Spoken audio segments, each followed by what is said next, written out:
So today we're going to use some Zolvix sheep wormer on the breeding flock, so our ewes and rams. So it's an orange wormer, which is a really good clear out wormer, so any resistant worms aren't going to be resistant to this. We've never used this type of wormer before, so we have got a couple of ewes that we think are struggling with worms, so this should help them out a lot.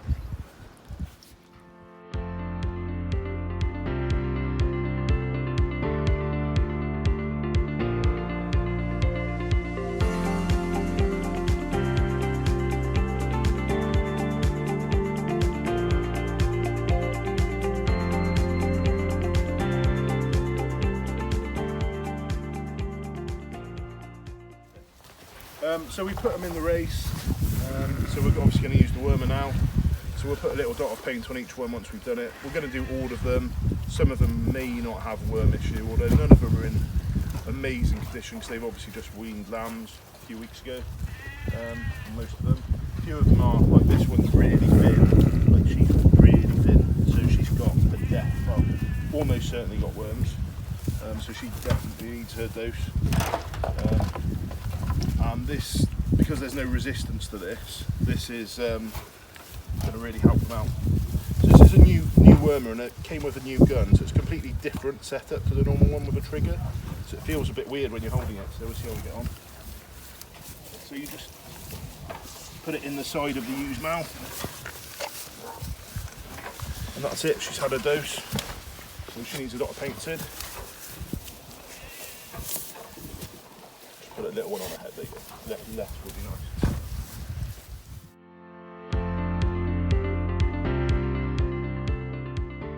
Come on. We can jump that way. Up that way. Other way. Other way. Other way. That way. Good boy.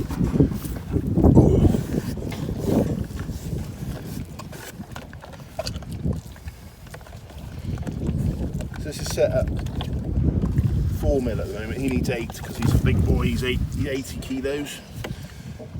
So we've had to just, the 4 mils the dose for the ewes that we've just done. So we've just given him 2 doses, and that's him done. As you can see, he's a well-meated ram. He's got a nice tight fleece. You can't really get your fingers through it. So hopefully that'll help his lambs, help him keep the weather out. He's a little bit over conditioned at the moment, but he's about to start work in a few weeks, so Forge, like a lot of rams, is ruled by his stomach. So today is the first time he's ever met my dad. He's still quite happy to follow a bucket of food, basically for anyone.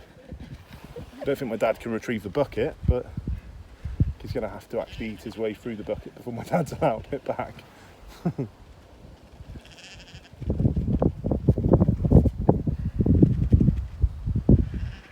No, he's managed to get it. I don't know, he's given me the food anyway. That's okay. I suppose he gets an extra meal today.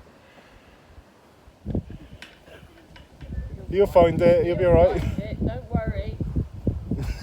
My dad's trying to show our new Texel ram exactly where he put the food on the ground.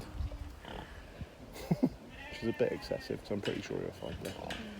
I think Grampy quite likes it though, doesn't he? I think he quite likes him as well. Right, now for the rest of the rams.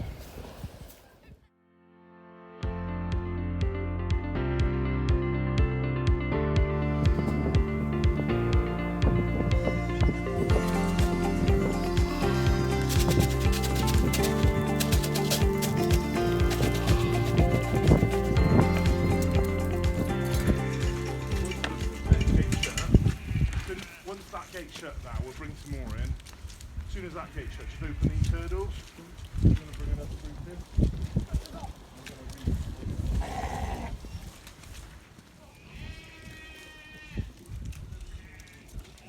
in. Enjoying yourself, Grampy? Yep.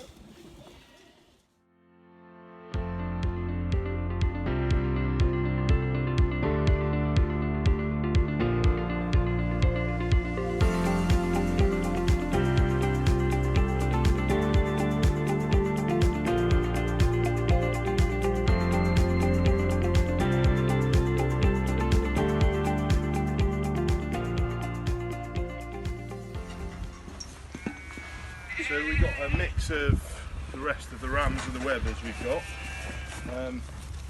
So a couple of these rams we're going to use this year, and a couple of them we are going to eat this year probably. So yeah, you're an eating one, aren't you? We're just going to worm them and put a paint dot on them. Except for some of this group are going to get split out and put with Forge, the ones we're going to use. Because Forge has had his full quarantine time now. Edwin, Boris and Apollo. Just going to adjust the dose a little bit. Yeah. Bigger or smaller? You need to pull back. Pull the green cap back. Okay.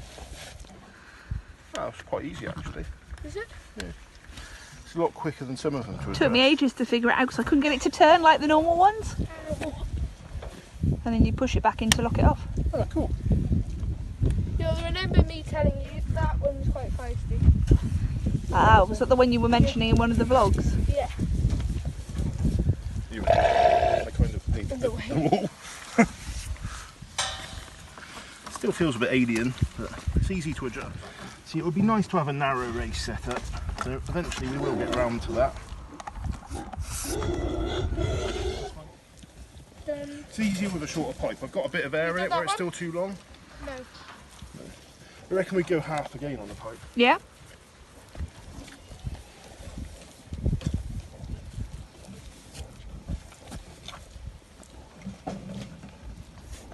It's important to go in at the side of the mouth. We have some dominance assertion.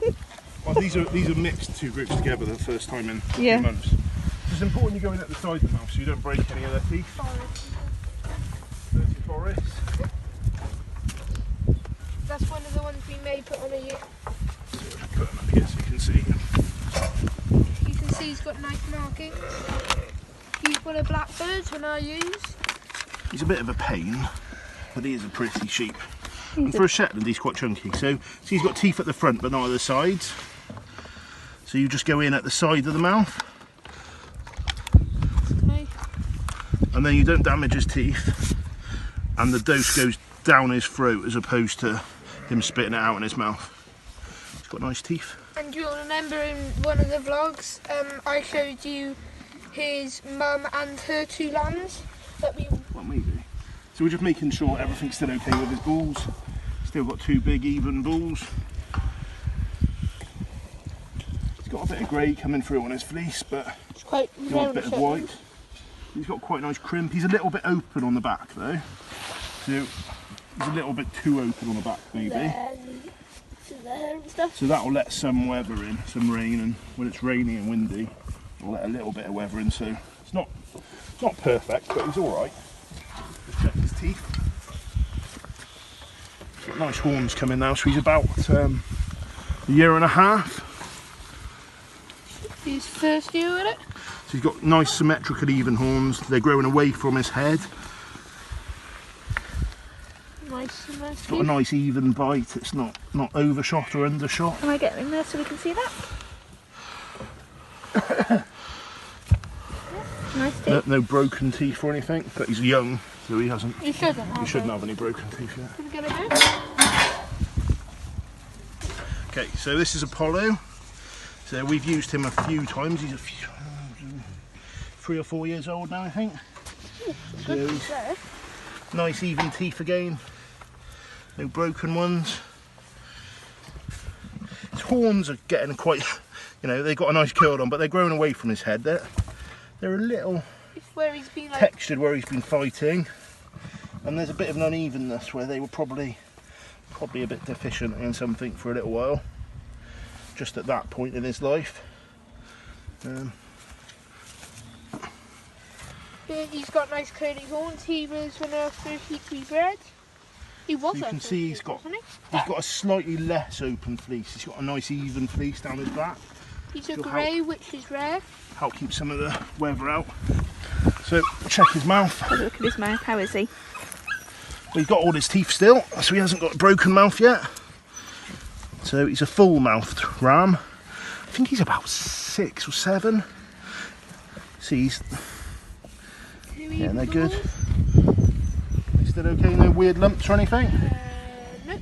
You see, he's quite an open fleece all over, but he's a grey-faced Dartmoor, so he's quite long and shaggy. Just kind of just a breed thing, but you can see that it's not parting. You know, I'd have to really try to part him to get it to part. He does part a little bit easier than you would want in an ideal world, but it's a long wool, so they tend to do that. And when we say like tight, this is quite a tight fleece skin. Okay, that's a good example of the difference actually. Quite there, tight, isn't it? isn't Yeah. it? Morning. Quite tight. Like I have to like really try and part That's actually a really good comparison actually, because I've got the two next to each other here. Well, you can see that's another grey-faced Dartmoor, but that's a What's Weather. this? That's a Devon and Cornwall, but They're more curly. Actually, the three in the shop now are completely different types of fleece, aren't this they? is Devon and Cornwall, which is like a long wool, but he's really tight curls. This is a grey-faced Dartmoor, so he's a long wool but a bit shaggy. Grey-faced Dartmoor, same as Ed. And this is a Texel cross. And you can see like Forge, This our is a Molly, Texel, basically. is really tight on his fleece, and you can see This this is one's a- so tight. This one one, and Forge. no, it's not Forge's, but it's a different Texel ram. Yeah. But his fleece is so tight, you can see it's dirty on the outside, but you have to really part it, and you see how clean it is on the inside, because it's not it's so tight, it's not let anything into it. So That's the Molly. Like, who ripped his ear that off helps there. cope with the weather. So that helps keep the weather in the winter out, so it keeps them warmer. So although the long wools have got really long fleeces, and it helps them keep warm because they've got a massive rug, they can get a bit open and a bit wet in the winter, and they can get a bit chilled then. So in some ways these tighter fleeces might be better, but at the moment we're still playing with crossing and pure breeds and crosses of those pure breeds and rare breeds and commercial breeds. So we're just trying to get something that's, something that works a bit better for us. So I'm just going to open a high energy mineral lick for the rams. You see it's a mix of various vitamins and molasses. I think there's a bit of oil in there which gives it the energy.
Right, Grampy, what do you think of that? Bit shaky. Bit shaky. Good fun? Yeah. Good. Would you do it again? Yeah, it'd be alright.